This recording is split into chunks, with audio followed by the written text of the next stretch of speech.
خطبہ نمبر 146۔ آپ علیہ السلام کا ارشاد گرامی: جب عمر ابن الخطاب رضی اللہ تعالی عنہ نے فارس کی جنگ میں جانے کے بارے میں مشورہ طلب کیا۔ بسم اللہ الرحمن الرحیم۔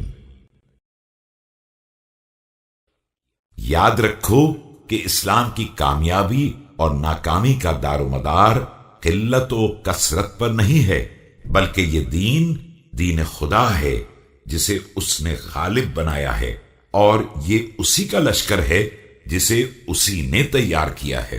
اور اسی نے اس کی امداد کی ہے، یہاں تک کہ اس منزل تک پہنچ گیا ہے اور اس قدر پھیلاؤ حاصل کر لیا ہے۔ ہم پروردگار کی طرف سے ایک وعدے پر ہیں، اور وہ اپنے وعدے کو بہرحال پورا کرنے والا ہے، اور اپنے لشکر کی بہرحال مدد کرے گا۔ ملک میں نگراں کی منزل مہروں کے اجتماع میں دھاگے کی ہوتی ہے کہ وہی سب کو جمع کیے رہتا ہے، اور وہ اگر ٹوٹ جائے تو سارا سلسلہ بکھر جاتا ہے اور پھر کبھی جمع نہیں ہو سکتا ہے۔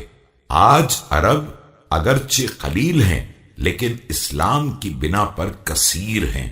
اور اپنے اتحاد و اتفاق کی بنا پر غالب آنے والے ہیں۔ لہذا آپ مرکز میں رہیں اور اس چکی کو انہی کے ذریعے گردش دیں، اور جنگ کی آگ کا مقابلہ انہی کو کرنے دیں۔ آپ زحمت نہ کریں کہ اگر آپ نے اس سرزمین کو چھوڑ دیا تو عرب چاروں طرف سے ٹوٹ پڑیں گے، اور سب اس طرح شریک جنگ ہو جائیں گے کہ جن محفوظ مقامات کو آپ چھوڑ کر گئے ہیں ان کا مسئلہ جنگ سے زیادہ اہم ہو جائے گا۔ ان عجموں نے اگر آپ کو میدان جنگ میں دیکھ لیا تو کہیں گے کہ عربیت کی جان یہی ہے، اس جڑ کو کاٹ دیا تو ہمیشہ ہمیشہ کے لیے راحت مل جائے گی،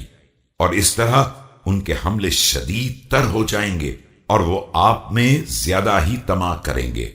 اور یہ جو آپ نے ذکر کیا ہے کہ لوگ مسلمانوں سے جنگ کرنے کے لیے آ رہے ہیں،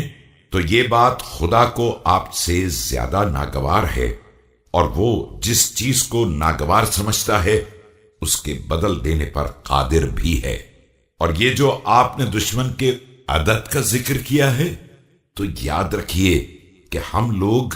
ماضی میں بھی کثرت کی بنا پر جنگ نہیں کرتے تھے، بلکہ پروردگار کی نصرت اور اعانت کی بنیاد پر جنگ کرتے تھے۔